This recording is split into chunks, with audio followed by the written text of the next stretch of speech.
These guys are ridiculous. These guys are ridiculous.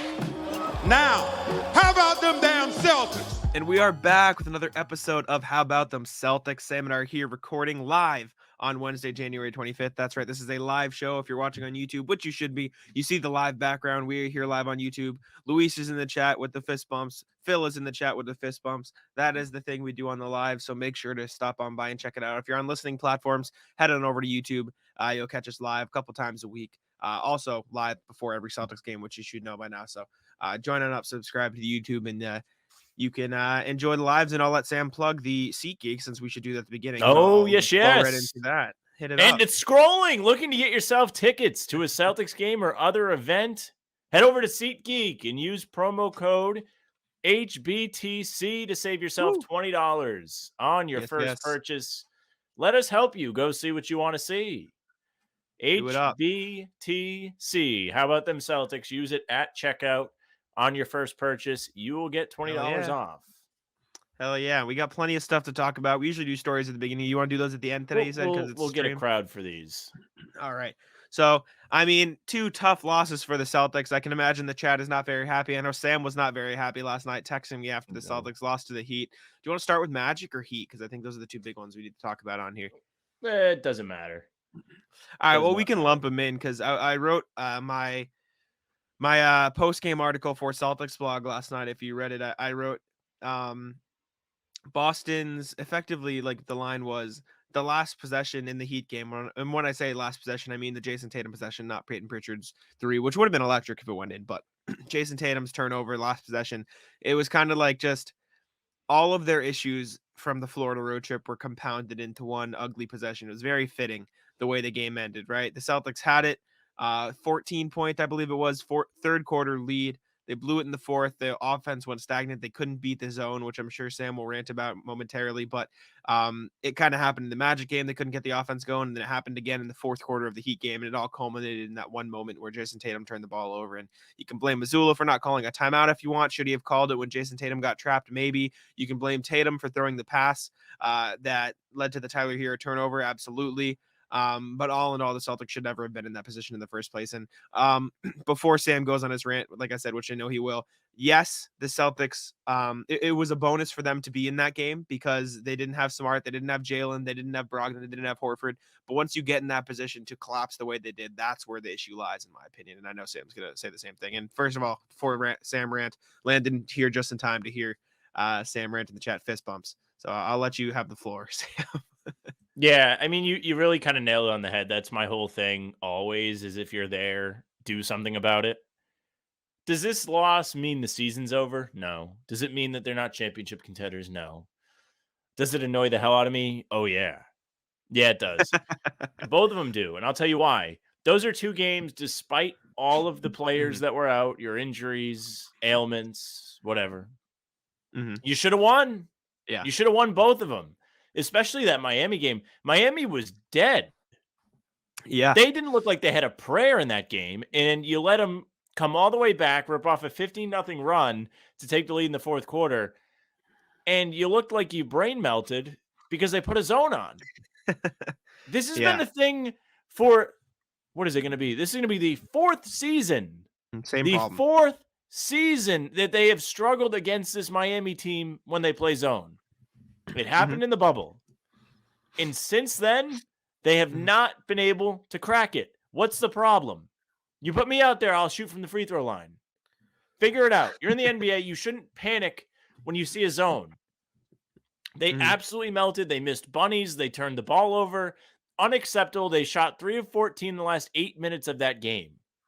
Terrible. Yeah, it was bad.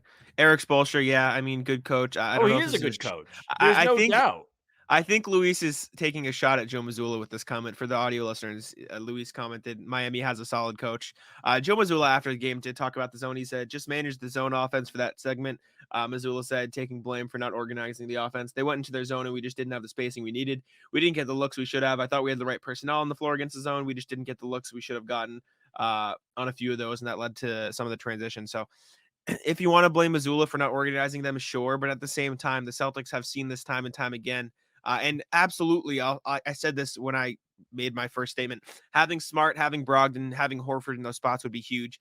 Horford at the having him at the nail to run the offense is important. Having Smart and Brogdon with the ball in their hands, that would have absolutely helped. But Jayson Tatum is at the point in his career where he should be able to handle that. Derek White helped a little bit, but when Jayson Tatum came back in, the ball was in his hands because they needed him to be that offensive initiator and score those points. But when the zone came out, they just, like Sam said, they just kind of melted. They didn't really do anything, and it was very ugly. In my eyes, Luis says, Celtics can do no wrong. Any Celtics chat? See, I am hyped the about king Joe. of, like, I am always the guy to be like, the Celtics are the better team. Like, I always Mhm. believe in them, and I always have green glasses when it comes to that. Yeah. But other than that, I'm like a disappointed, strict father.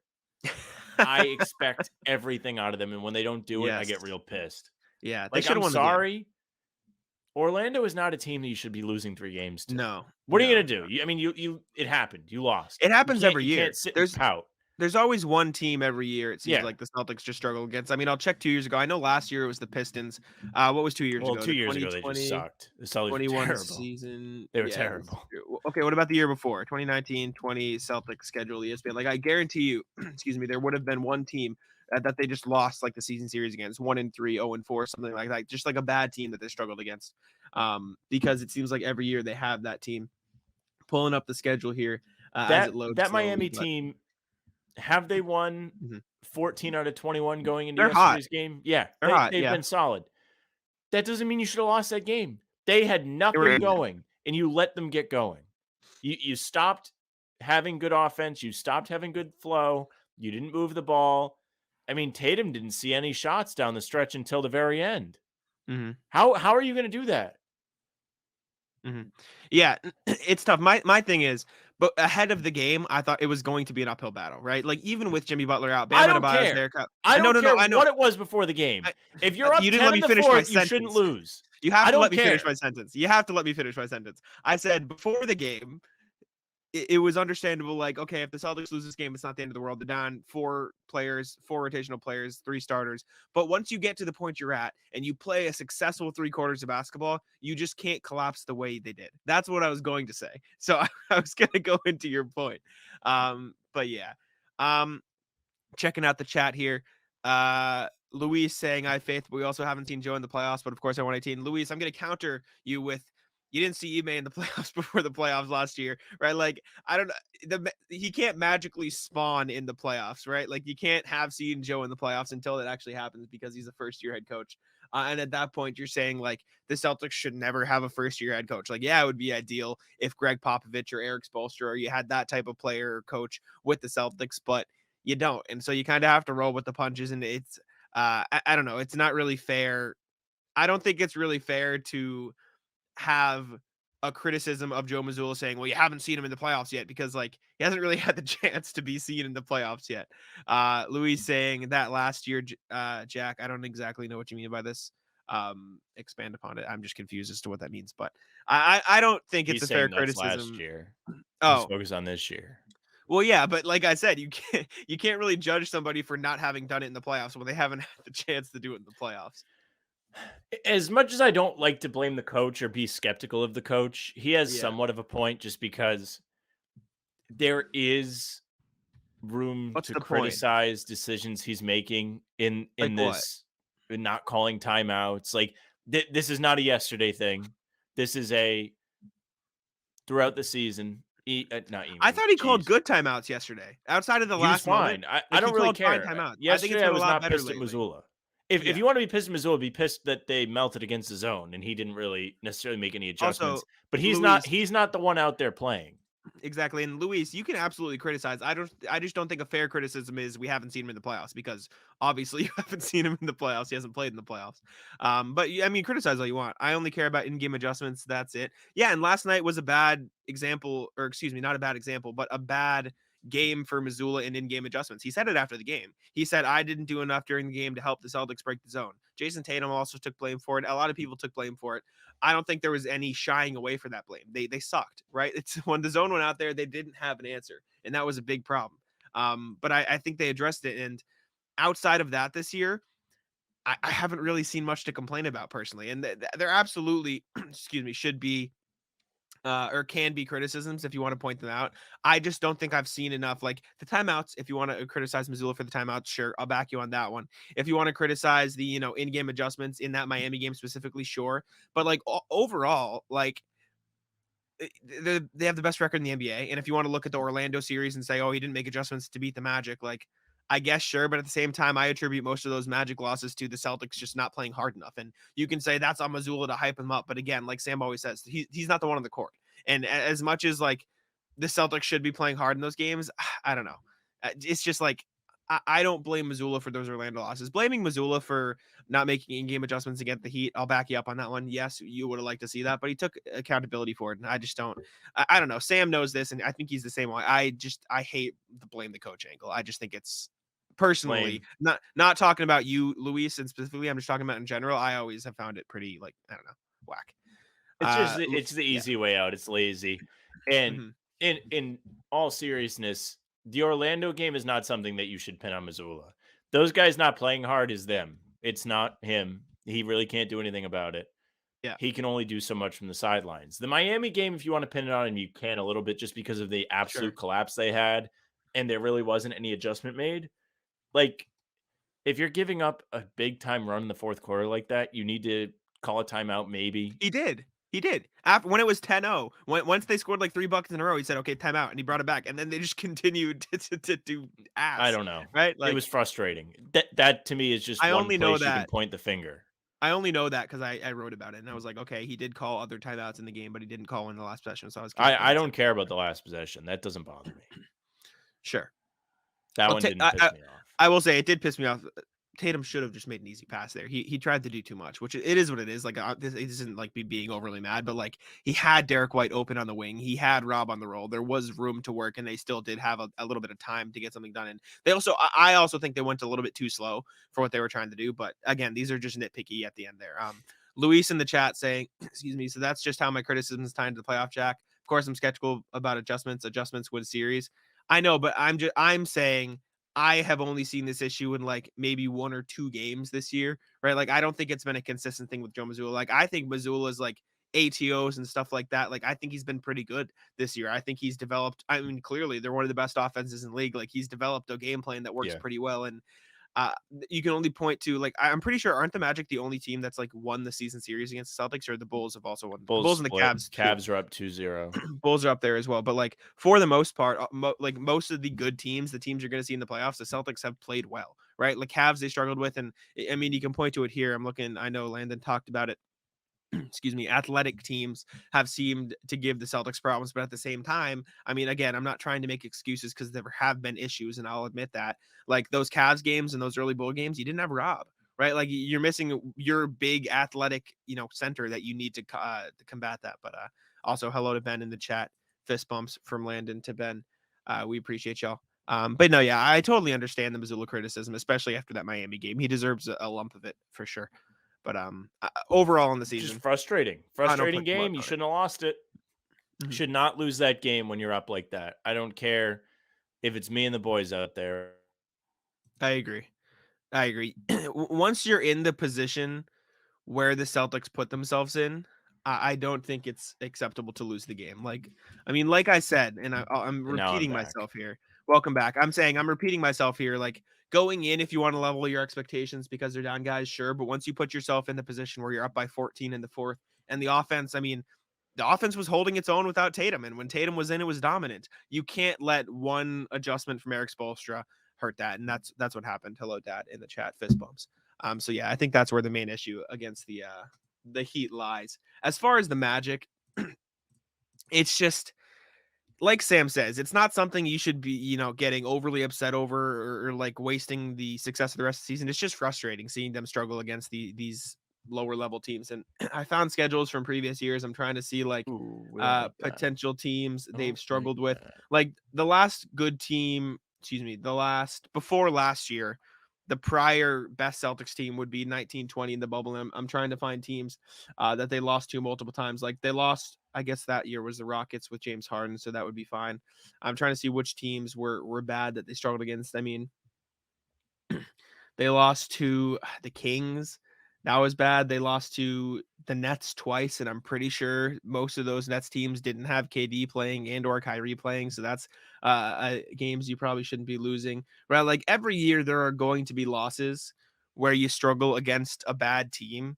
And the Celtics these past 2 years have just consistently struggled against specific bad teams. So I think that kind of increases the narrative or makes it out to worse than it is. Like if the Celtics dropped one game against the Magic, one game against the Pistons, and one game against the Rockets, right? We're probably not talking about it as much. But since it came against the same Magic team who gave them the same issues and caused the same problems, I think that's where you start to get the repetitiveness that gets really frustrating. And it's a valid frustration because when you can't get over that mental hump against a Magic team that is at the bottom of the standing, it's just kind of weird. I wouldn't say it's like upsetting or concerning. I would just say it's weird and it's annoying more than anything. It's frustrating for me. I got to tell Yeah. you that. I mean, Oh yeah. you have a gutsy win against the Raptors. Your bench shows out. Then you go into Orlando. 2 good wins. Yeah, but the Raptors game, they had nobody. That's the point of that. They had No nobody. There Tatum, was no no. Rob, They no had the Lakers. crutch, the same crutch they had in the 2 games they lost, and they not only won, but had a gutsy performance to close the game. Yeah. Whatever happened between that game and the next 2, fix it. Because in the fourth quarter, you collapsed. That's concerning. Nothing concerns me more than watching them collapse in the fourth quarter. It's frustrating. Before this season, I was a big advocate for betting against them when they were up and taking the Celtics insurance. And I haven't done it this year. They've been better because they've been so good. Yesterday, I thought about it. I said no, and here I am. Annoyance and no money in my pocket because they just went out there and melted. They saw the guys on Miami standing there and not playing man-to-man. They said, oh no, what do we do? Whatever should we do? Catching up with the chat, Landon saying I had zero faith something good was going to happen as Tatum headed down the court on that last play. I mean, I wouldn't go that far.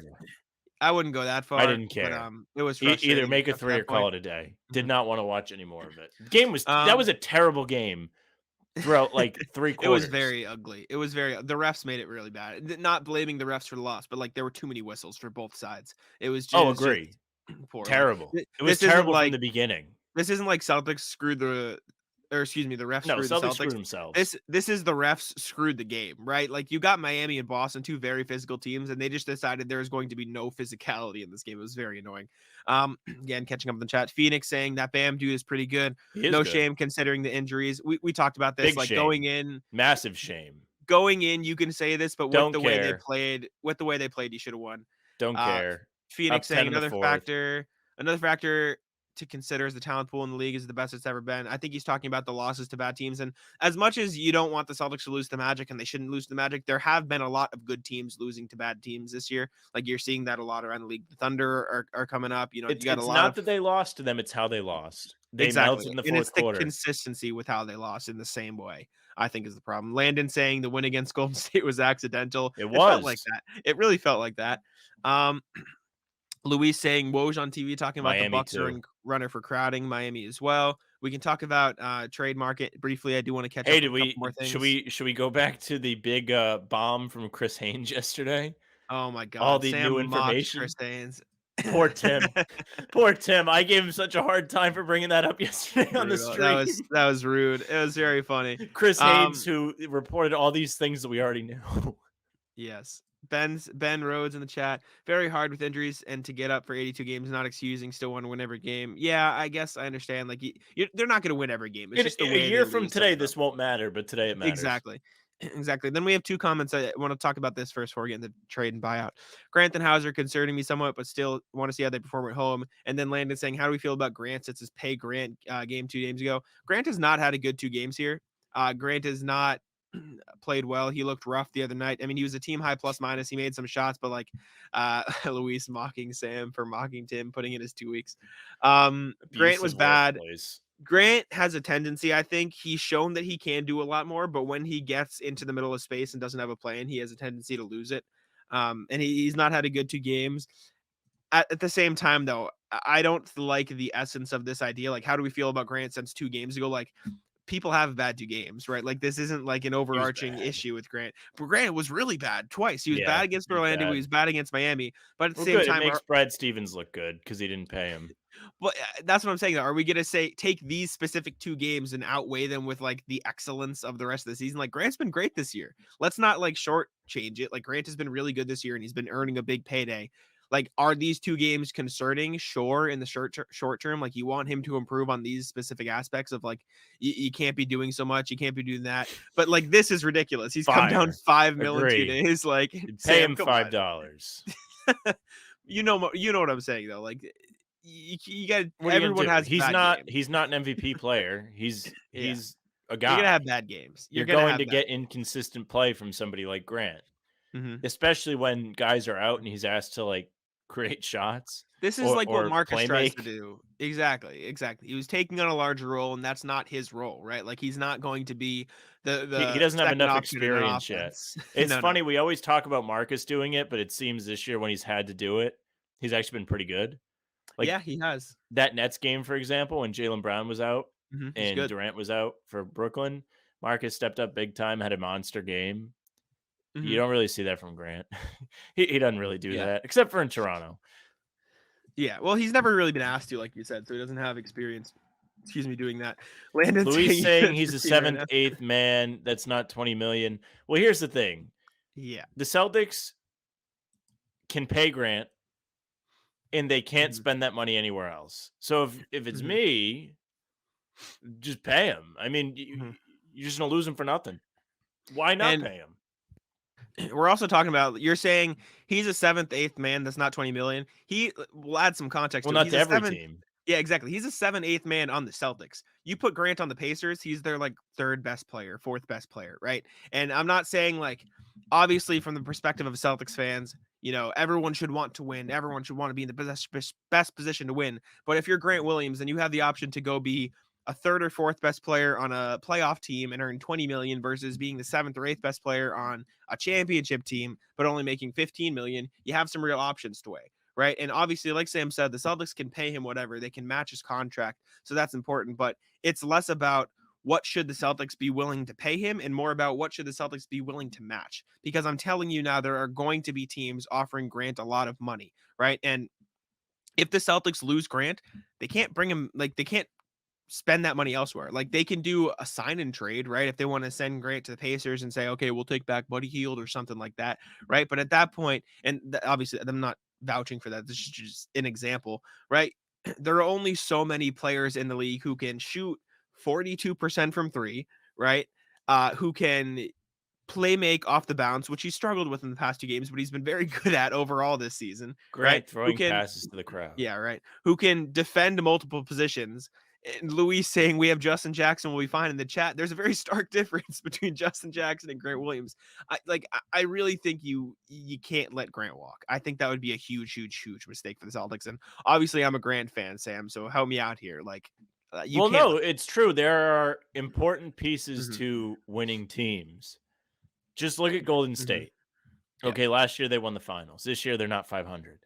Why are they below 500? Well, they let pieces go. Lost key rotation players, Gary Payton, and they weren't able to replace them. Gary Payton, if you let Grant walk, yeah. If you let Grant walk this season, who are you going to replace him with? That's Nobody. The question. Nobody. And Landon saying no. Landon saying more about how the Celtics say goodbye when he says 20 million. Like, I don't think they're going to do that. It just doesn't make sense. What are you going to do with the 20 million? You can't do anything with it. Nothing. It You're evaporates. going to sign and trade him? Goodbye. Who are you going to sign and trade him for? Nobody. Yeah. Obviously, I'm busting balls, but seeing Grant make more than White and Smart would be weird. I think they make about that, all of them.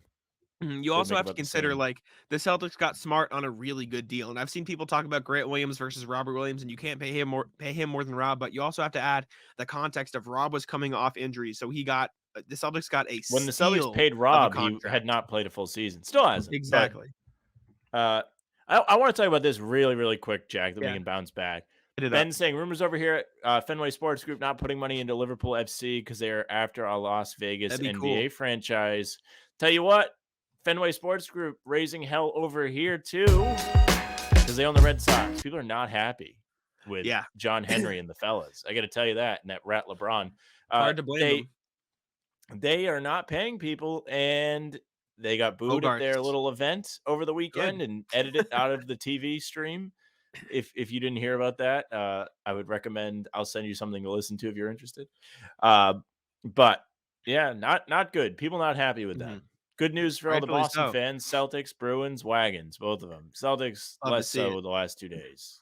Patriots. Who cares? Stop talking about the Patriots. They're bad. They're going to be bad. Landon helping us out, just giving you guys something to talk about. Shh, appreciate you. And yeah, just Boston balls. We appreciate the content. We're here for all the talk. But right now, Malcolm, you were talking about contracts. Jayson Tatum obviously 30 mil, Jaylen Brown 28, Horford 26. That's gonna go down to 10 next year for Horford, which is a great. We don't have to talk about this. What a phenomenal contract for Al Horford for the next 2 years, right? 10 mil and then 9.5, like Yeah. absolute steal of a deal.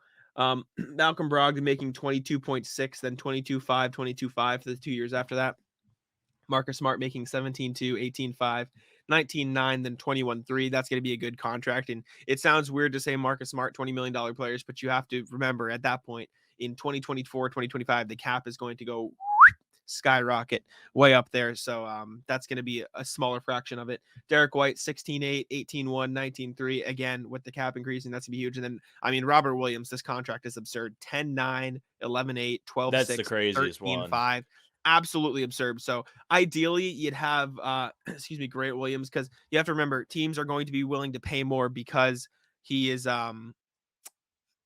24, like he's young. Teams are going to overpay because he still has room to grow, right? Yep. So like you're going to see like 18 to 20 million, which would slot him in right around the Marcus Smart, Malcolm Brogdon range of contracts. So it's going to be weird, obviously, but teams are going to pay him, and it's less about what you think the Celtics should pay their eighth man and more about what you like other teams overpaying for him and the Celtics matching. So There's going to be somebody. The mhm. Knicks. I saw. I think it was Pacers, the Landon put him in Knicks. there. Knicks will pay him 120 over It's 4 funny. years, like something like that. It's true though. Like that's the type of thing the Knicks do. That's why they're bad. Yeah, I agree. Luis in the comments, John Henry with his rich people problems, like Jackson. John Henry, who said to the fans, "It's expensive to own baseball players or pay baseball players," whatever he said. Like Yeah, he was like, loser. "That's why we're not paying people." Loser. Luis saying, does big Grant payday play a part in paying the Jays? Probably No, not. those I mean, guys are getting as much money as they possibly can get. They technically, get yes, whatever. in the sense they'll have to pay more taxes, but like it doesn't Who affect their cares? Don't ability to care. re-sign them. They'll be able to bring him back. Could not care Phe- less about the taxes. Phoenix in the chat. As Jack was saying about the cap, the next CBA is going to be huge, man. These $20 million contracts are going to be looking like $14 million deals relative to the cap inflation. This is absolutely true as well. Yeah. So it's like, I talk about it all the time, like a $20 million contract now versus, like 10 years ago, that was a max deal, right? Like we really have to put into context how much the cap is increasing. Like $20 million now is a high level role player, which Grant Williams is, right? You can't keep it in the context of that is a third best player in your team, right? So yeah, Phoenix also saying, yeah, I would lock up a lot of guys now in long-term deals. The value of those deals are going to be crazy. Absolutely, right? And Well, that's if why it's even dumber that they didn't pay him before the season. Because what was the number that yeah, came out, Jack? I think you wrote about it on uh, Heavy a while back. It was like what, 15 max is what he Michael wanted? Michael Scotto of Hoops Hype, I think, said Grant, and I don't necessarily believe this, but he reported that Grant would have accepted 14 mil a season. Yeah. AAV. Are you So, serious? You didn't pay him that? The guy scored 27 points for you in a playoff game at game 7. uh-huh. Now, it Yeah, doesn't mean big. you should give him the world, but it means he's worth paying and worth keeping around. He's definitely somebody that plays an important role for you. Did he show up in the finals? Maybe not, but he's been really solid for you the last 2 seasons now. He does just about everything you can ask of him. Why Mhm. would you And not have paid him? you have to understand this context too. Excuse me, sorry. In my opinion, outside of Grant Williams, who you have to extend this year, and Jaylen Brown, who you have to extend next year, Jayson Tatum under team control through 2024-25, and then a player option for the next year. Al Horford under team control through 2024-25. Brogdon 2024-25. Smart 2025-26. White 2024-25. Rob Williams 2025-26. Like Sam Hauser 2024-25 on a Sam cheap, Hauser, cheap, who makes cheap deal, nothing. right? So like the Celtics have a core together that will be here for this season, next year, and the year after. And then Jayson Tatum, Marcus Smart, and Robert Williams on a contract another year after that. So they have a long window, and giving up a core piece of the puzzle this early on in said window, I think just would be a massive mistake, especially when there is no money and there's no real way to replace him. Like, there's not going to be another 40% 3-point shooter who can defend multiple positions and play his role the way Grant does. And I know I'm I'm sounding like the biggest Grant fan in the world here, but like there really isn't a lot of players in the league who can do that effectively. We're talking like him, PJ Tucker last year, not this year. Yeah, PJ right? Tucker Like doesn't score anymore. Cam Johnson, who the Suns still aren't paying. You know what I'm saying? Like there are very few I'll tell you players what, who are great at this role. had they extended Grant before the season, not only is that a great contract because it allows you to be flexible with other guys if you want to avoid the tax or whatever, Mm-hmm. but if you decide for whatever reason you don't want to keep Grant around after a while, you know how valuable that kind of contract for a player like him would be in a trade? Yeah. Teams would be ringing the phone off the hook to try and get Grant from you.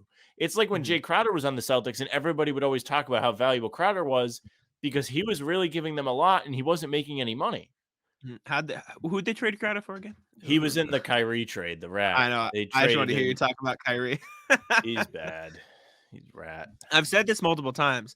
As much as I love Isaiah, if they had kept Jay Crowder in that trade and they had that extra depth going, like I think that would have been more important almost. Like because I think they really missed Jay Crowder and that 3-and-D presence in those years with Kyrie and Gordon, especially with Gordon Hurd. I mean, Isaiah wouldn't have been playing.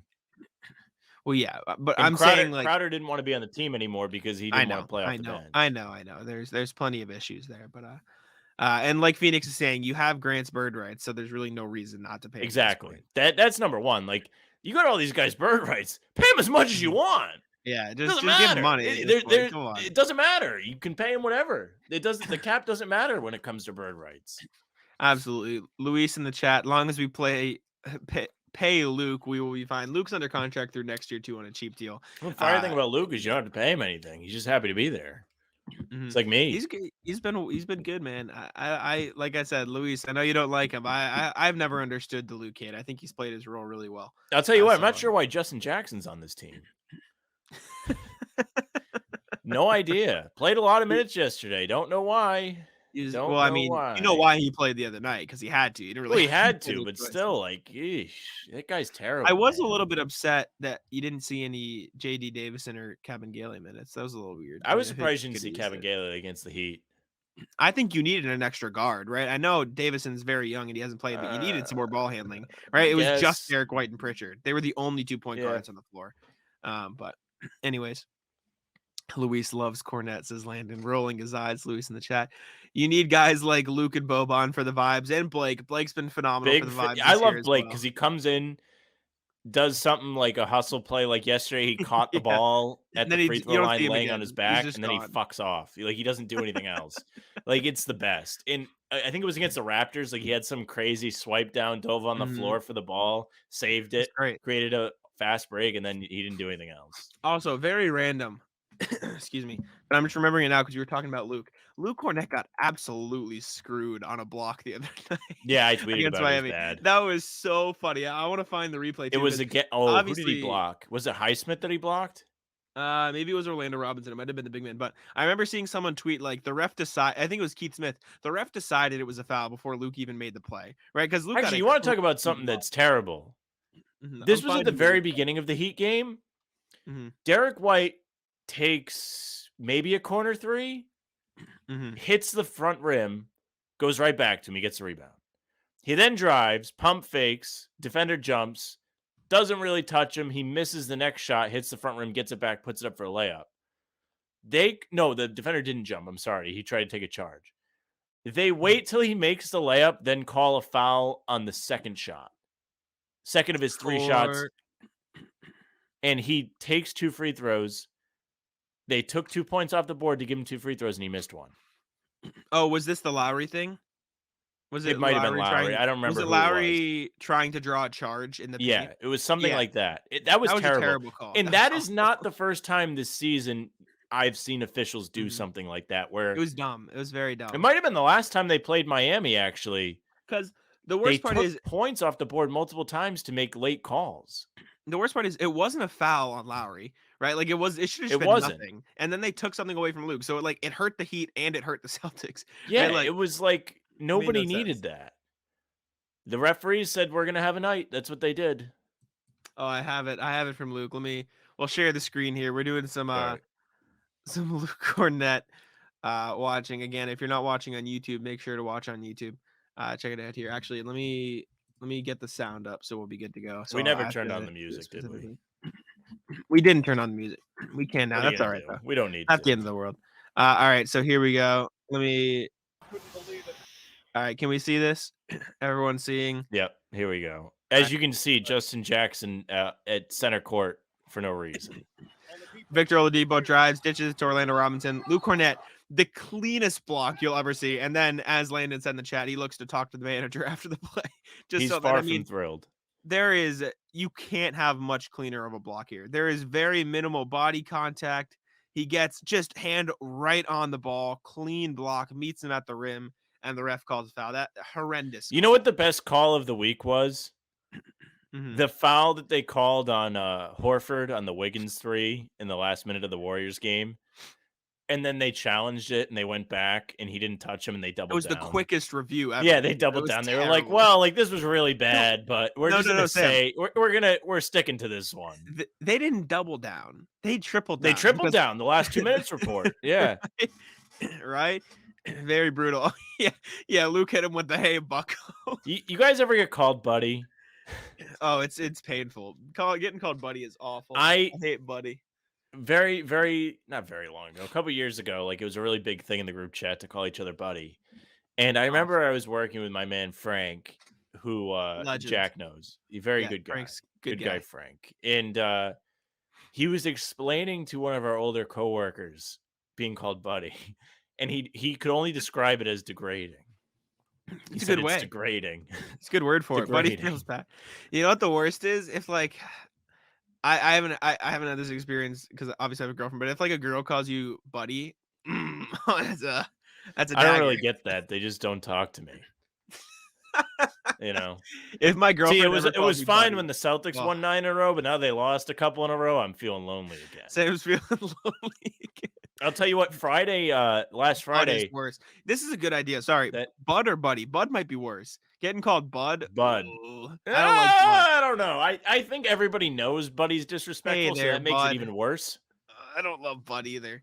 I don't love Bud. Last Friday, right? Speaking of Frank and also speaking of the ladies. Yeah. We had the idea. Now, this did not end up happening, but chat, should this be a thing, to take some pictures for Frank's dating profiles, to drive around to different places and make them look like I've done that. In college, I would do. In college, I would do that. I'd go out. I was in the nursing program in college, so a lot of my friends were girls. So we'd go out and they'd take pictures for me for Tinder and stuff when I was in college. Yeah, it was fun. It was funny vibes. We went to Walmart and I would just like find different jackets I liked and take pictures in different jackets and like take different outfits. It was fun. It was an entertaining time or experience. That's not the right word for it, but it was fun. It would be fun to do a Tinder stream. I don't Pal know. Is brutal. We got to look into that. We did. My dad's in Pal is. It would probably not be good as for well. me. It would not be good for me. I would not be very kind. Did I freeze? Maybe Sam might have frozen there. Catching up with the chat. My dad dropping the Pal in the chat. Pal is not great either. Louis saying I hate Pal. Pal is Pal, buddy. It's just I call my kids little tease for you guys. When March rolls around, we'll have to do a bracket of like demeaning things to be called like that. We can do some brackets in March. We have one bracket that has been cemented as something we're going to do. Catching up in the chat here. William in the chat asking, can someone please let Joe know drop coverage isn't working? That was frustrating against the Bucks to see Bam get to that mid-range a bunch of times. I thought they adjusted a little bit at times when they couldn't defend the pick and roll. They had to have Pritchard on Bam on a switch, and it just didn't work. Ugly. That was really ugly. It's just the personnel you had on that one. The problem to me was on the offensive end that they had nothing going. Now that was the Williams right. The drop coverage does not work, and it's not good for you. You saw it against the Warriors, and you saw it against the Clippers when they were out west in those back-to-back games they lost. And you know that is a problem. Luis in the chat saying, "I hate People being really called don't sexy talk all the about time." harassment enough, and that's terrible. No, he's being sarcastic. I know he is. I Oh, am okay. I too, was but like, wait a Ken. second. Oh, okay. Absolute beast here. Luis getting complimented too much. Um, William, like you said, what do you think of the drop coverage defense? I think in the Heat Oh, it shouldn't game, happen. like Sam said though, I think in the Heat game it was a matter of personnel. Like you kind of have to play with what you got. I think that's the But most we've seen it this year is when there's personnel yeah. issues. Well, no, you know when we saw it a lot was when Blake was the starting center, and it was so bad against the Warriors and the Clippers. That's what it was the worst. But I think Well, once that's you what I mean. It was see, a personnel thing yeah, there too. yeah, okay, yeah, but I You think it'll know, be better. Ben, big market tease in the chat. I will give you the English version of slang names. Oh, Ben, what man. is the most demeaning thing for an English person to call another English person? An English man to call another English man? Let us Chap? know. Chat Phoenix in the chat catching up while Ben responds. How you feeling about the half court sets with the stagger stuff? You guys spamming every time I tune into the Celtics game. Luis says Luis is twat. fire. Luis is a fire chat member. Love Luis. Tune into the streams if you're listening on audio platforms. Sorry, it was Phoenix. We're gonna answer. How do you feel about the half court stats with the stagger stuff? I mean, it's good to like get different actions for Tatum, like get him different looks and stuff. But like when you're going to get up against zone, you just have to move the ball. You have to move guys to the nail and to the free throw line, like to get open. And the Celtics just kind of divert back to isolation offense with no movement. And I think that's the issue. Like when they're running sets like this, I think it's been successful. It's just when the defense adjusts, they don't adjust quickly enough to match it. And then it leads to transition opportunities and missed shots lead to the Heat running, et cetera, et cetera. So I think when they're flowing in offense like this, it works, but they just don't adjust quick enough into this kind of offense. You know, I'd really like it if they knew how to play against the zone. It's only been 4 seasons. Would be helpful. Figure it out. Figure it out. You lost a playoff series because of it. Figure it out. William saying the Celtics guards are getting destroyed off the dribble all season. Allen's not a shot blocker, and Rob doesn't play enough to make a difference. Excuse me. I will say, I think Jaylen completely true. I've seen Jaylen get beat off the dribble a decent amount. I wrote about it. I think D White gets beat off the dribble, but Derek White has been a great shot blocker from behind. Like Derek White will get behind guys who get past him. He did it last night. He got a block shot, and Allen's not a shot blocker. No, he's older. And I think Rob, the issue with Rob you're saying here, Will, is that I think Rob will play more, but it's not worth them ramping him up so quickly right now, right? You want to be careful because you want him healthy for the playoffs. So I think that's important as well. Celtics, by the way, 5th in the league in defensive rating, so they can't be that bad. They're up there. They're getting better.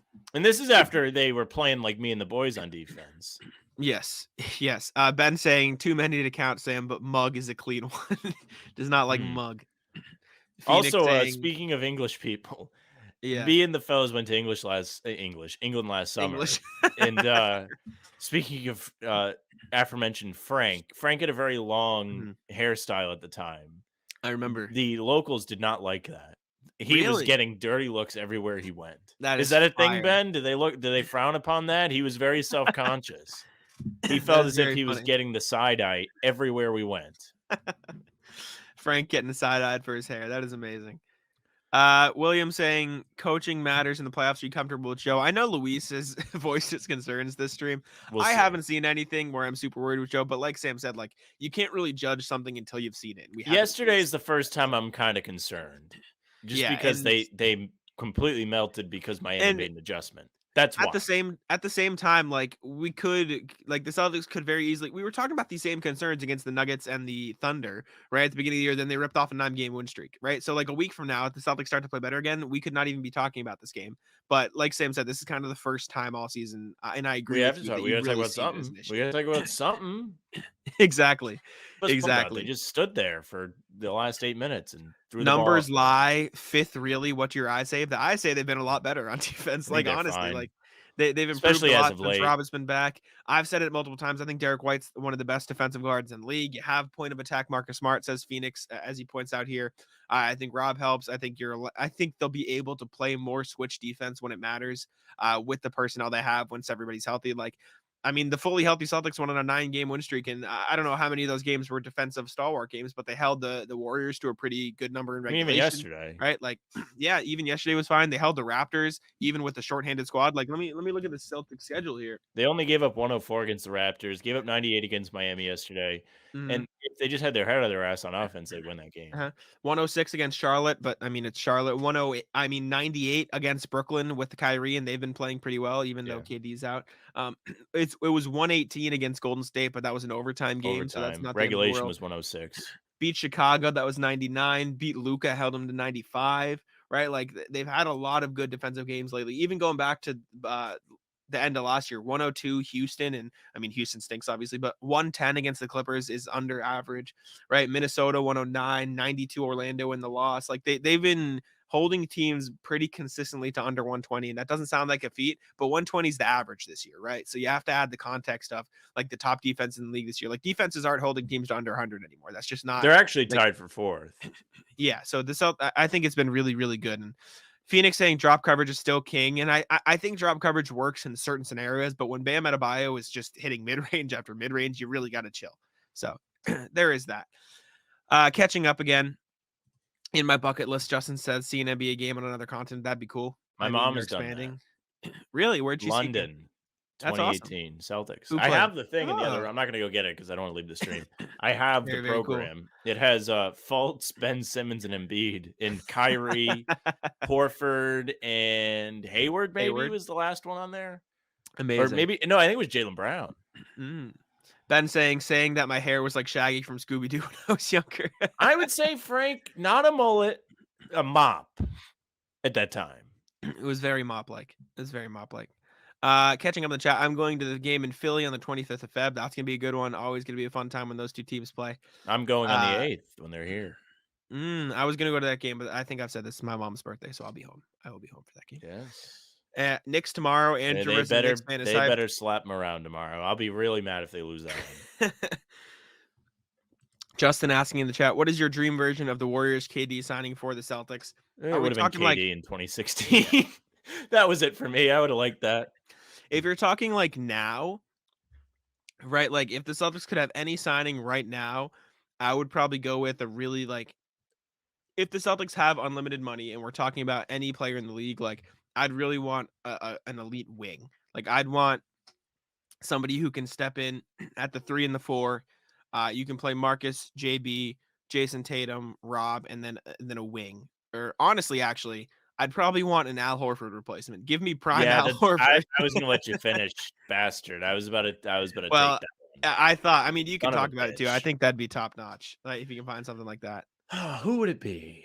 Bam. Wouldn't be. Maybe, it might be Bam. Bam would be pretty fire. I don't know. I mean, Bam's very good, but I don't know if he doesn't shoot enough, like to be the Horford guy. You know, he could play defense like Horford on defense, but I mean, maybe I know. Siakam? Is that it for you, Jack? Siakam would be cool. He needs the ball in his hands a little bit too much for me. Porzingis would be kind of cool. Ben Simmons. I mean, I know it's not KD obviously, but like if you add Porzingis to this team, you let him, but he can't really switch as much as you'd want him to. Like I'd really want an Al Horford type. And I think you'd have to try to find somebody like that if you want my honest. Do you want Towns? No, he's not the next best thing. I'm trying to think. I'm just like trying to flip through in my head, think of who. I mean, Giannis would be pretty cool. Mobley would be phenomenal. Mobley would be perfect. If I could add any player, maybe Evan Mobley would be a perfect addition. Yeah, that'd be great. You get the defense. He says I'd love to pay Ben Simmons $40 million. Luis coming in with the shots. Yeah, I think Mobley would probably be up there. Andrew Wiggins, on this team would be great. I know he's not big enough to guard the big guys, but like you have that defense at the 4, you have his shooting, you have his scoring. Like I think Andrew Wiggins would be phenomenal on this Celtics team. Jaren Jackson Jr. That is my choice over Evan Mobley. Jaren Jackson Jr. would be absolutely amazing. He's shooting 39% from deep this year. He's the defensive player of the year. He's averaging 3.3 blocks a night. Rob and Jaren Jackson Jr. would be the best defensive front court in the league. Good answer. It's like family Jaren feud. Jackson. Yeah, right. Jaren Jackson. Good answer. Everyone Lock it in. A starting lineup of Marcus Smart, Jaylen Brown, Jayson Tatum, Jaren Jackson Jr., and Robert Williams would not only be the best defensive lineup in the league, it would be the best defensive lineup we've seen in the last 10 years. That'd be absolutely insane. Yeah, there you go. Jack nailed it. I think Mobley's still good. Mm-hmm. Mobley's phenomenal too. He'd be great. Ben talking about some London b-ball. London Lions have Sam Decker playing for them this year. American You owners ever go to possibly games there, Ben? wouldn't Are be they any good? interested. Like, is it fun?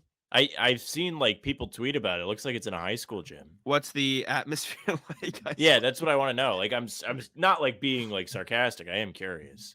Mhm. Has it grown? Do you think it's grown over there as of like the Well, last there's 10 a years or couple. whatever? I know there's a couple English Well, players in the NBA OG's now. technically from Mhm. like there. Jeremy Sohan too. The He guy on the played. Spurs. Yep. Yeah, he played in the English league. So Like that'd be kind of cool. there's that. Luis saying Dino Raja was my favorite. I smoked a cig with him. Spectacular. I love Luis. Luis, I love you. You're amazing. Absolute beast. Catching up, William in the chat. Celtics have to up their basketball IQ to win a championship. Was anyone surprised that Jayson Tatum made that pass against Miami? It was bad. We talked about this earlier in the stream. I mean, you got to be better than that. He said as much after the game. He said, I can't let us down like that. But I try my best not to put too much stock in these games. Like, and I know it was an important game. And like Sam said, and I agree with him, you can't lose that game with the position you put yourself in.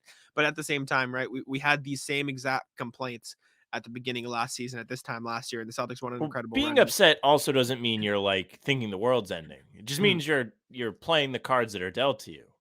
I We're doing also, a stream. They just lost 2 games in a frustrating yeah, fashion. of Doesn't course, mean the season's over. It's just annoying. of course. I also think it was incredible the run that went on last year, but you also have to remember like that type of like what was it 36-9 run, like that's not going to happen every year. That is not a normal thing. Like they were ridiculous, and like I understand the standard that they set is extremely high for themselves, but it's an impossible standard to meet unless they're like the best team in league history, right? Which you thought they could be at the start of the year, but Telling you, strict they're gonna father have up and right downs. here. By the way, call me Luis. Luis is too exotic for me. Okay, you can be okay, Luis. Lewis. There you go. Hey, blame Landon for that though. Landon told us it was Luis, so you Williams can blame saying your what boy, point guard be able to control his team? Smart. Marcus Smart. He does excellent. And I mean, the perfect example was is yesterday, right? Like you didn't have him for the last They two miss games. him. I mean, you know who's second best might be? Probably Brogdon. He'd probably want Might be. Brogdon there as well. Brogdon did a good job in that Toronto game. He was great. Yeah, He you was need good. you really miss somebody like that. And I mean, if you want to talk about like the same context of Jaren Jackson Jr., like Marcus Smart is up there, but you could also ask for like a Drew Holiday. Drew Holiday would be great for this Halliburton. team. He's awesome. Tyrese Halliburton would be great. Prime Kyle Lowry, maybe not right now. No. I know. I'm not really said convinced him all. Lowry was ever that good. He was a good player. He was a great He's player. fine. He's a Hall of Famer. Well, yeah, because Piss Kawhi you got off. him a ring. There you go. Second best He was player good on a that year. championship team. Yeah, of course. Right. That's good. That's impressive. Championship team that was Kawhi and the boys, but nonetheless, a championship We do need team. to talk about that quickly. Hold up. Let me Yeah. find the quote. I almost brought it up earlier. Francisco asking if Jalen's still on the injury list. Tomorrow, the only player that's going to be out is Marcus Smart and Gallinari. And Gallinari, obviously. But let me pull up this quote. Ben, Nick Nurse was our coach for the London Towers, but sadly, football is king over here. We played Duke, and our fans are very polite. Some top EuroLeague teams fans here are really lively. Nick Nurse, rat. I know Ben in the chat has said he's a nice guy, but he pisses me off beyond comprehension. Always standing there with his mouth open. Dennis Rodman on this team is number 18, 100%. See, I think that'd be okay, but I think you really need 3-point shooting. Yeah. I think you really need the threes. I'm not saying Rodman would be fine, but I know we're talking about dream editions, but for the most part, team's fine. Larry Bird, give me Larry. Give me Larry Legend on this team. We want to talk about, I'm sure the chat has all heard Sam said the quote, me and the boys, or, stuff like that. One of our common things is we like to talk about Luka and the boys. An actual quote from Spencer Dinwiddie here. Luka is obviously far and away our superstar, and we have other guys who are obviously, I'll share a screen real quick. I was in disbelief when I received this message yesterday. Phenomenal quote. But Dinwiddie said this, but because there's not another superstar, it's not apples to apples. It's always going to be Luka and the boys. So you just got to be mentally tough and be built for the court. Dinwiddie talking about the difficulties of wanting to, excuse me, the difficulties of playing with a superstar like that, and everyone always saying, oh, he needs help when you're there and you're trying your best. And Dinwiddie having a good season. I mean, he's averaging 17 points, shooting 40% from deep, secondary ball handling. He's playing great. But to hear him say it's always going to be Luka and the boys is just a phenomenal quote. And I thought it was great. Funny. That's cover photo worthy. It is amazing. It's always going to be Luka and the boys. Just a great quote from Spencer Dinwiddie. It's nice that he has that self-awareness. Let's see. William saying, have you guys seen any game this season with both teams fully healthy? I'm watching some great street clothes. The Warriors Opening Celtics game was night. pretty close. Oh, well, no, Rob wasn't there. No, Rob. That wasn't even fully Oh, healthy. that's true, Rob. Yeah. Mhm. That's a good question. The Warriors game was probably the closest you're going to get, and they still didn't have Kuminga and Wiseman. So it's like, it's tough. Yeah, I mean, Wiseman's not playing a whole lot, but It's tough. Ben saying Rodman played 3 times for Nurse and Brighton. That's actually pretty cool. Landon saying congrats to Sam about the Luka and the boys. Sam influenced. Didn't really listen to the pod. Hello, Spencer. How are we doing? Heliocentrism is garbage. When has a heliocentric offense ever worked? I think it's gotten close. I mean, those James Harden teams were conference finals teams. I know if we're talking championship, you're probably looking Kawhi. Maybe that Raptors team was pretty heliocentric around Kawhi. I really think that Rockets team fumbled. I mean, it's not They me should have. thinking that. They should have fumbled. gotten there. They missed a bunch of threes. Like, I complain all the time about Game 4 in the finals last year with the Celtics missing a bunch of threes down the stretch. But if I was a Rockets fan, that's the type of stuff that gives you PTSD. You don't want them shooting threes anymore. Yeah. Maybe Dirk, that Dirk Mavericks team, like he was the guy, Yep, right? If you really want to talk about title. And Lewis asking, does Luka win a chip in his career? I think so. I think he'll get one. I think he's too good not to. I'd say so. I think maybe this is a hot take. I think if Luka does not win a championship, he'll go down as the best player ever in NBA history to not win a championship. Who is it now? Stockton and Malone, both of whom are crazy and or an asshole who I don't like.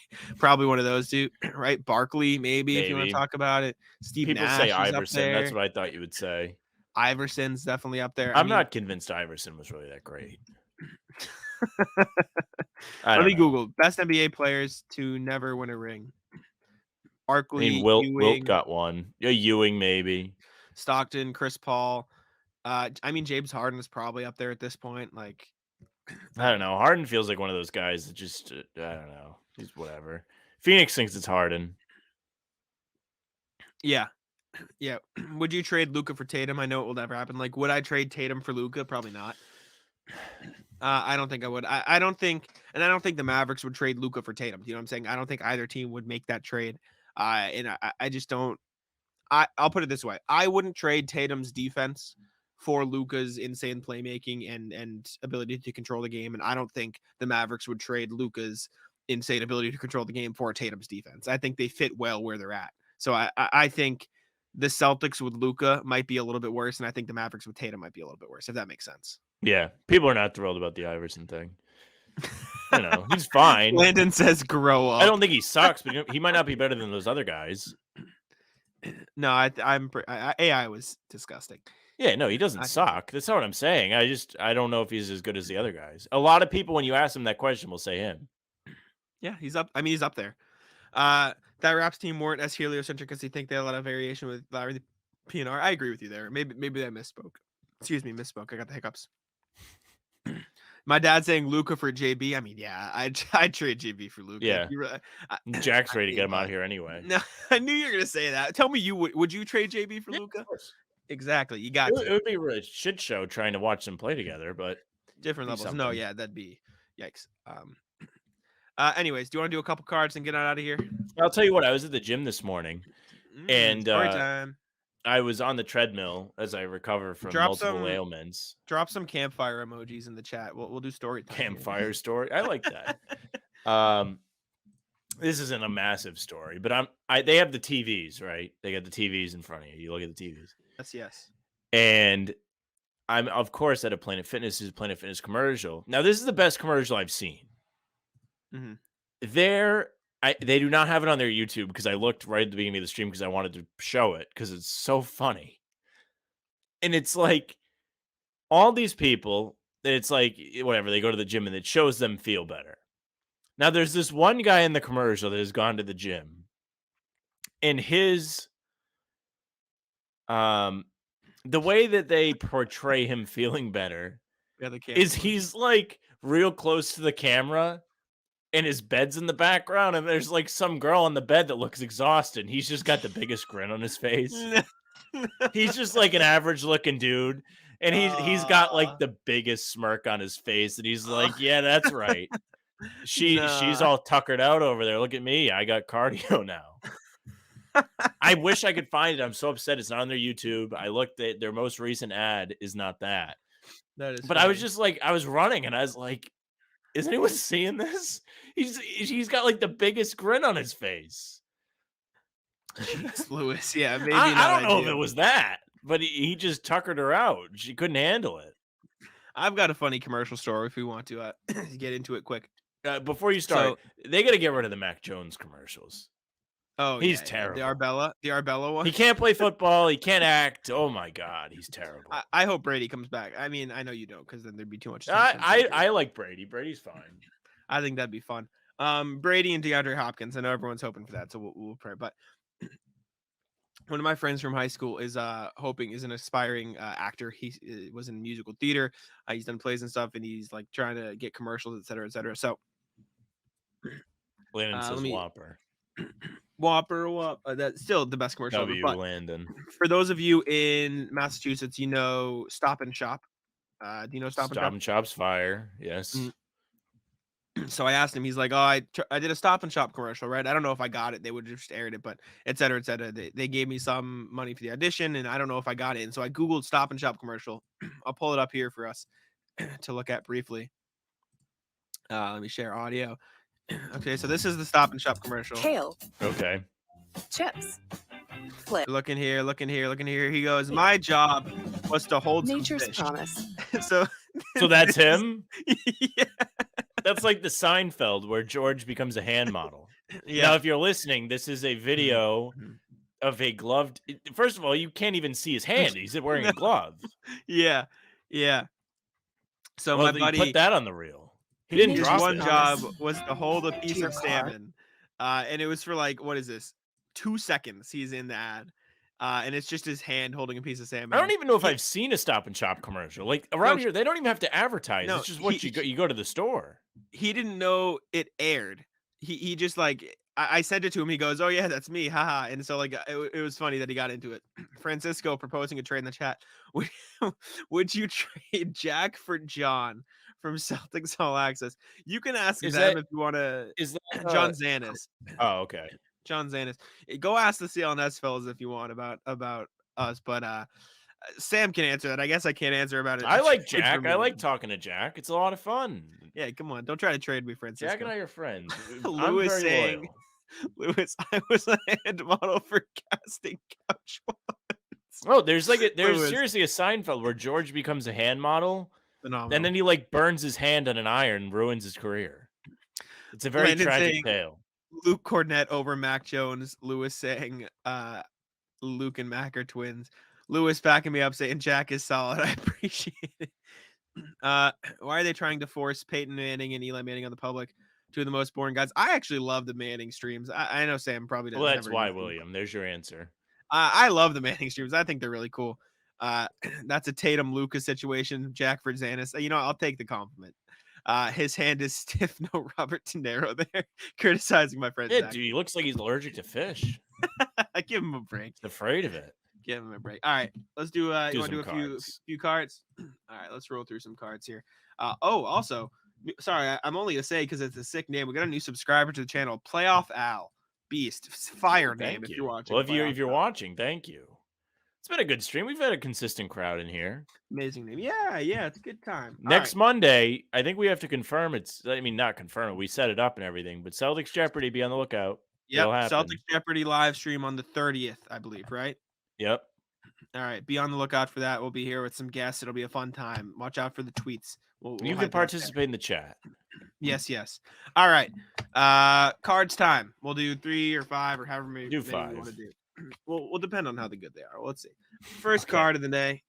First card, 5 points. Won 3 NBA titles while playing for the Celtics. All right. Well, this could be about 90. Yeah, let's see. I don't know. While playing for the Celtics too. So do the next one. 4 points here. Twice named NBA 6th Man of the Year. Ooh. I feel like that should. I know who it is. You type in private chat. Yeah, Sam's gonna embarrass me once again. Phenomenal. You're gonna be upset that you don't know this one. I have a guess off the dome, but I don't want to make myself look like an idiot. Has his number retired by both the Celtics and the Minnesota Golden Gophers. This should also give it away, but I just don't know. Oh my God, Jack. I don't This know. is I don't bad. know. I don't know. This is well, I'll let you figure it out. Called the best player I played against because he was unstoppable offensively and gave me nightmares on defense by Charles Barkley. I have a guess, The and chat doesn't even know. I had to guess at 4 points, but I didn't want to look like an idiot, so I didn't want to say it. Served as head coach of the Timberwolves and the Rockets. Oh, is it? Okay, yeah, it's Kevin McHale. Shit, That's okay. bad. That's bad. Yeah, I didn't know that. I didn't The know six that. man you might not have known, but when Minnesota was a giveaway. I didn't know that. What'd you get? He's 4 like points? the only guy from Minnesota that's played in the league. The rest of them all play hockey. I had no idea. Lewis got it in the chat. Ben got it in the chat. I had a couple Havlicek and Bird. He won guesses. back to No. back. And then Oh, he Walton did? won. I didn't know that. I didn't know he only had 3 rings with the Celtics. I thought he had more than that for some reason. Well, they only won. Bird's only got 3. Oh, okay, true. Fair enough. All right, 4 points for Sam, 1 for me. I'm only 46 points behind Sam. I'm going to run that bit every time. Next card here. Born in Florida in 1971 and played high school basketball in Old Saybrook, Connecticut. Nothing for me. I've got nothing. So you get a hazard to guess here, Sam, or should we go to 4 points? I have a guess, but I'm trying to think if we had this guy already. So I'm not going to guess yet. 4 points. Played in each NBA All-Star game from 1995 to 1998. Oh, I would have been wrong. I've got nothing. Connecticut. I've got nothing. Next. No, I don't know. Named America East Conference Player of the Year in 93. That just doesn't help. I don't think that helps. I don't know if it helps you. No, I don't know. All right. That's too bad. Average 28 points per game as a junior at Hartford College. No, we're screwed. This is bad. 1 point. In addition to the Celtics, played for the Bucks, Sonics, Knicks, Rockets, and Clippers in a career spanning from 1993 to 2006. Is this? This isn't Antoine Walker, right? Am I crazy? Can you repeat that? No, it's not him. In addition to the Celtics, played for the Bucks, Sonics, Rockets, Knicks, and Clippers. Oh, we've had Sam Cassell, I think. I don't think this is Sam Cassell. Is it? No, I don't know. I've got nothing. I don't know. Vin Baker. No, we wouldn't have got that. Nope. Did chat know it? Yeah. Wow. Clutch of the absolute beast, Andrew, in the chat, getting Vin Baker. I'm going to add Andrew fucking 5 points. I don't know when you got it, but beast, Andrew. Good job. Legend. Good shit. All right. Third one. Third card of the day. I don't know why I show them every time, but I'm going to continue to do it. 6'7" forward who was born in Harper, Kansas, and graduated from Colorado as the 4th leading scorer and rebounder in Buffalo history. I saw Colorado. I don't know that one. Derek White, but it's 6'7". Yeah, it isn't him. I'm 4 taking points. Andrew's comment down. Hold on. Selected 6th overall by the. Huh? Nothing. No names. Nothing spoiled. I just scared me. hit a comment. Sorry. Sam scared me there. Selected 6th overall by the Kansas City Omaha Kings in the 74 draft. Well, that's enough to make you quit. Yeah, right? Okay. Cool. No, I have no idea. 3 points. Played 13 seasons in the NBA, spending his final 3 years as a member of the Celtics. Nope. I got nothing. 2 points. Yeah, I don't know. Earned NBA championship rings in 84 and 86, coming off the bench for KC Jones and the Celtics. So he's a bench player in 84 and 86. Still nothing here. I'm going to guess. God damn it. Yeah, I'm going to guess. These segments are just turning into Jack looks like an idiot, and it's fine. Not really. This one's not easy. Scored 26 points for the Celtics in Game 1 of the 85 finals, hitting all 11 shots he took, including 4 3-pointers, in the 148-114 Memorial Day Massacre of the Lakers. I don't know. It is Scott Wedman. I had that. Private chat. How did you get that? So what Number is 8. 2 points for you? 2 points. I don't know how you got that. Did any of the chatters get it? No, nobody got it. Wow, I should know that. Henderson, Peach Basket, Dave's brothers. It's true. Do 2 more. We've had some tough ones. Landon saying he has a Vin Baker jersey. I mean, that is interesting. I've got some. Jack's had all the jerseys. That I do. Next card. Born in Jacksonville, Florida in 1968, and played college hoops for the Jacksonville Dolphins. All right. Another one where Jack is going to get embarrassed. I've got nothing. Next. Yeah, next. Coached 2 different WNBA teams long before his daughter was selected 9th overall by the Connecticut Suns in the 2018 WNBA draft. No clue. Got nothing. No, I don't know. 3 points. Played for the Celtics from 1990 to 1998 before stints with the Raptors and Magic. Again. Oh, I know who it is. God damn it. 2 points. In 2005, or earned a 1-year job at ESPN by winning the reality show Dream Job. Nothing. Executed a no-look left-handed jam in the final round to win the 91 slam dunk contest. No idea. D. Brown. It is D. Brown. Is that 3 points for you? I actually should have. Andrew Wright again? Yeah, it was only 3. I should have known at Jacksonville. I knew something about that did something for me. I didn't know who it was. Impressive for the Knicks fan to be getting these Good for Andrew. questions. C. Brown. All right, last card of the day. Once again, show it to the camera. I have the hiccups here. 1 second. It was coming out. All right, 5 points. I already see the year, and Jack is out. Born in Kettering, Ohio, in July 9th, 1957. So, big yikes, because I have absolutely no idea. I don't know yet. 4 points, an All-American at Dayton in 97, who was an All-Star in 83 and 84. I should know. I feel like I should know it by Does that Dayton, mean but I don't. 77? An All-American at Dayton in 1979, who was an NBA All-Star in 1983 and 1984. NBA All-Star. I don't know. Keep going. 2 points or 3 points. Sorry. Joined the Celtics in a February 1998, joined the Celtics in a February 1988 trade, leaving the Portland as the leading scorer in Trailblazers history. Oh, is this? This one I don't know. Wrong. I'm gonna look like an idiot if I'm wrong, but I'm going to write it in the chat. Well, I'm gonna go to the brand then.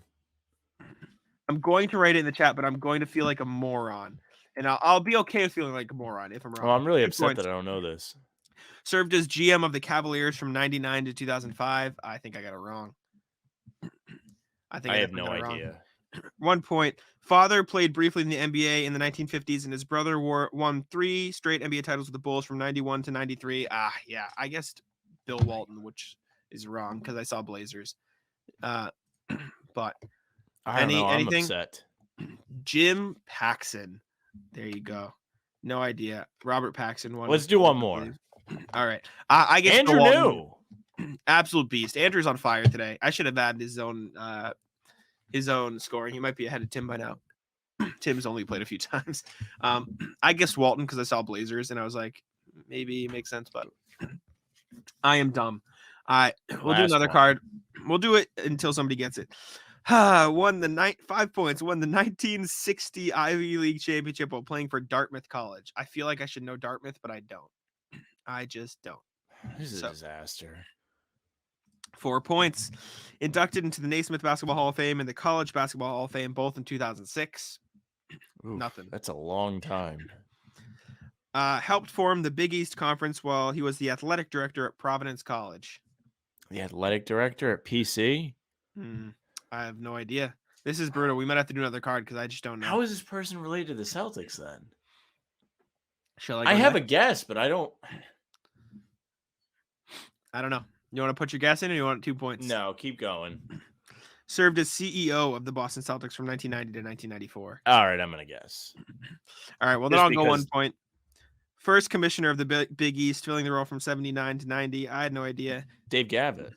Dave Gavitt. Yes, Dave sir. Gavitt Way, right off the highway in Providence. No idea. 2 points for Sam. Can we do one more? Can we just shoot me? Can we get a 1990s kid, please? I'm dying out here. I'll tell you what. Did not know he was involved with the Celtics. If you watch PC games, that's the court they play in, Dave Gavitt Court. So there you go. It's called. Legend, Uncle Dan, for gifting us these cards, although they're being mean to me today. Who's the man? Cooley's going to get something named after him. Okay, last one. Let's pray for a year that I will know. Born October 14th, 1969 in Detroit, Michigan. I'm in shambles. I am not having a fun day. Michigan. Can I go to 4 points? I'm having a disaster. Yeah. Left Louisiana Tech in 1992 as the second leading rebounder in program history. I feel like I should know this, but I don't. I've got nothing. I'm going to 3 points. Named to the All-NBA defensive second team twice while playing for the Heat and once as a member of the Hornets. All right, I know who it is. I have a guess, but I don't remember if he played for the Celtics. I'm gonna look like an idiot if he did, but I'm gonna guess anyways. Is it morning? It is Am I PJ tripping? Brown. Shit. I saw Hornets and Heat, but I only knew it was the morning. Unfortunate. PJ Brown, 3 points for Sam. The next clues were grabbed 6 rebounds and scored 10 points, 8 more than his season average in Game 7 of the 2008 Eastern Conference Semifinals. Signed with the Celtics on February 27, 2008, earning his only NBA championship ring, then retired. I wouldn't have gotten it, so it is fine by me. All right, we're done with cards today. It was a shambles for Jack. Not a fun day. Andrew with PJ Brown in the chat. Andrew, absolute beast. Andrew's a monster. Legend. Andrew, be here for Celtics Jeopardy. Yes. I want to see how you do. You'll kill it. All right. As usual, my one plug is going to be subscribe to the YouTube for all the kind people watching the live stream today. Make sure to hit that sub button, like, comment, subscribe, do all the things to boost the algorithm. We appreciate you. For those listening on audio platforms, come on over to the YouTube. How About Them Celtics? Subscribe. We appreciate it. And thank you very much. And I'll let Sam wrap it up. Yeah, thank you very much for listening or watching. If you're watching, you are on YouTube at How About Them Celtics. Make sure you subscribe. We're climbing. Also, if you're looking to go to any Celtics game or other event, use SeatGeek, use promo code HBTC to save yourself $20 on your first purchase. Let us help you go to see what you want to see. That's HBTC. How About Them Celtics? Besides that, follow us. TikTok, Instagram, Twitter at How About Them C's. Like us on Facebook, How About Them Celtics podcast. You'll get all the streams there. The other platforms, you'll get shorts and whatnot. You can follow Jack at Jack Simone NBA. He's doing all kinds of good work at Celtics blog and Heavy. You can follow me at Sam LaFrance NBA. I'm on Heavy and I'm complaining. That's it.